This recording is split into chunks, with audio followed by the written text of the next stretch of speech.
A woman stood in front of one of the city's tallest skyscrapers. She slowly wrung the cleaning cloth in her hand, her eyes fixed on the building's top floor. She suppressed the fire burning inside her. It's time. That morning, a new janitor started working at the company. Her name was Maya Collins. Dressed in a blue cleaning uniform, black pants, and a simple bun, she pushed her cart quietly through the hallways, going unnoticed. No one knew the truth behind her sharp gaze. She was actually the real owner of the company. That morning, a new janitor started working at the company. Her name was Maya Collins. Dressed in a blue cleaning uniform, black pants, and a simple bun, she pushed her cart quietly through the hallways, going unnoticed. No one knew the truth behind her sharp gaze. She was actually the real owner of the company. On her first day, Maya realized that no one saw her. Executives walked past her, engaged in heated discussions. Employees rushed between meeting rooms, but no one acknowledged her presence. It was as if she didn't exist. Yet, Maya was a keen observer. She quickly noticed the unspoken hierarchy. Executives only spoke to each other, treating lower-level employees as invisible. One name stood out above all: Richard Vaughn's.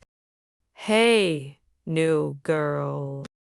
CEO Richard Vance was a notorious figure at Henderson Technologies. Tall, always dressed in a perfectly tailored suit, and constantly looking down on people both figuratively and literally.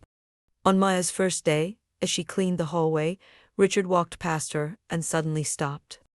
"Hey, new girl, do your job right. You missed a spot." He pointed to an already spotless section of the floor. Maya squeezed her sponge, suppressing her irritation, and nodded silently. But inside, she was burning.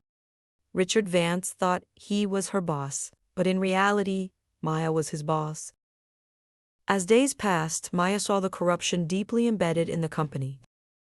Richard was a tyrant who intimidated employees and treated them as disposable. Cynthia Price, head of finance, used company funds for extravagant personal luxuries. Mark Donovan, head of HR, belittled young and inexperienced employees, forcing them to make sacrifices to keep their jobs. But the worst offense, Rich's disrespect toward Maya. "You're too pretty to be a janitor. Maybe if you play your cards right, I'll find you a better job," he whispered one day. That was the moment Maya decided. Enough was enough.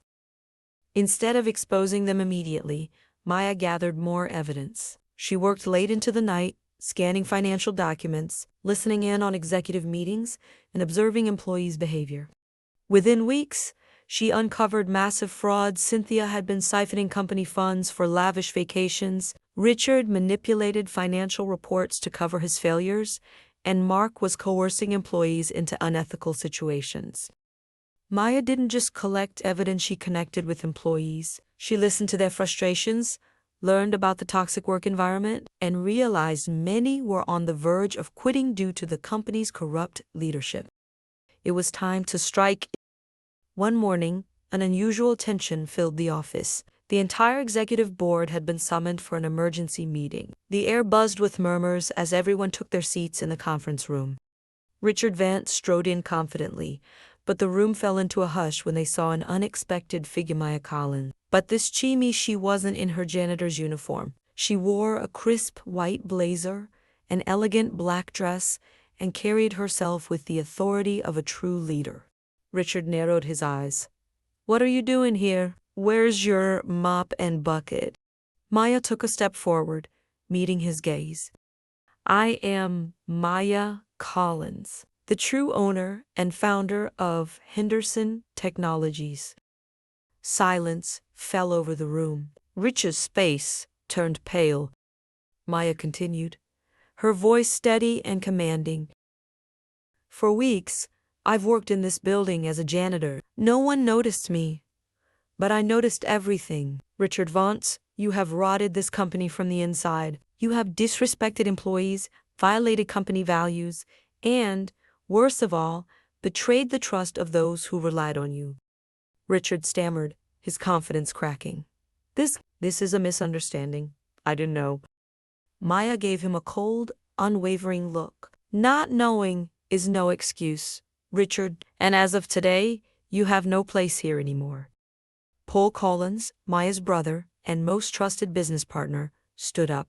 Richard Vance, as of this moment, you are fired. Legal action against you has already been initiated. Security entered the room, escorting a defeated Richard toward the exit. His arrogance had melded into fear and helplessness. Maya turned to the rest of the room. From today on, Henderson Technologies leaves behind its toxic past. This company will be built on respect, justice, and innovation. That day, a new era began. No one laughed at Maya anymore. They looked up to her in admiration. And karma had finally served its justice.